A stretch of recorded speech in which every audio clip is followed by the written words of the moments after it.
Brand new emails uncovered by America First Legal from the National Archives revealing how Hunter Biden and the Obama White House tried to squash any concerns with his new job at Burisma that paid him $50,000 a month. Hunter defending the gig in a 2014 email, saying Burisma is completely independent of Ukrainian government with an independent board of directors. I joined the board as legal advisor on matters pertaining to corporate governance, transparency, and expansion. So basically, Hunter's saying nothing to see here.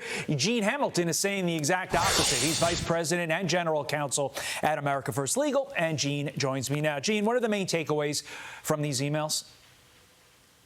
Look, I think one of the main, and thanks for having me on, one of the main takeaways from these emails is the fact that Hunter Biden clearly used his position as the president's son to enrich himself and to obtain this position with Burisma to lobby then the United States in turn, and to try to, with Burisma's intent was to use Hunter to try to influence the policy of the United States. You put all of that together, and what you see is a very clear picture that Hunter Biden should have registered under the Foreign Agents Registration Act. It's clear as day. It's laid out in these emails for the American people to see. And so we, in fact, have filed a complaint with the Department of Justice seeking to have them investigate his failure to register as a foreign agent under the Foreign Agent Registration Act, and we will like to see what they do with this. What I find most fascinating is that it's clear the Obama White House was, one, blindsided by this, but also clearly very panicked by this.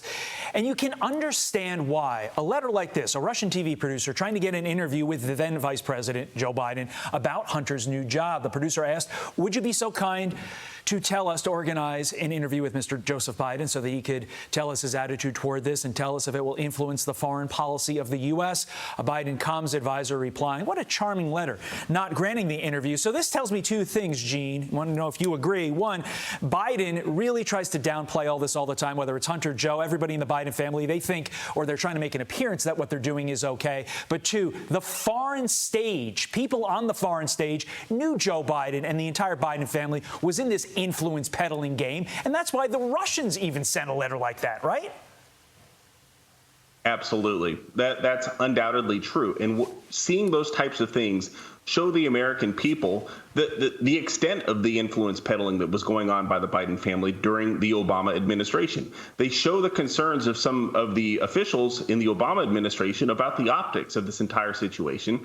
And lastly, again, the combination of all of these things erodes the trust of the American people. They see institutions like this. They see the White House. They see the Vice President of the United States and his family getting personally, financially benefited from these types of arrangements, and it erodes their trust. So we're trying to, and we will continue to expose these types of documents, try to hold these officials accountable in any way that we can. These documents are only out there because we sued and we obtained them. They're just the tip of the iceberg. There's more to come. You know what else so it's going to be interesting to see what comes out of this. You know what else erodes the trust, Gene? The stonewalling by the Biden administration when other people try to get information. People like Congressman James Comer forced to delay his hearing with Treasury officials because a witness is, quote unquote, no longer available. Comer's not very happy about this. So, Gene, how can Joe Biden and the entire Biden administration, from the top down, all the way down to Treasury, continue to stonewall on this?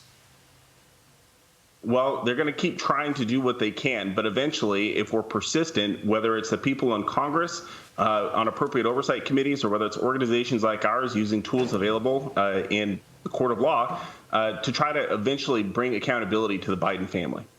Gene Hamilton. Somebody's out there trying to get the truth. It's you and some others like James Comer. Keep trying. Thank you, sir. I'm Steve Doocy. I'm Brian Kilmeade. And I'm Ainsley Earhart. And click here to subscribe to the Fox News YouTube page to catch our hottest interviews and most compelling analysis.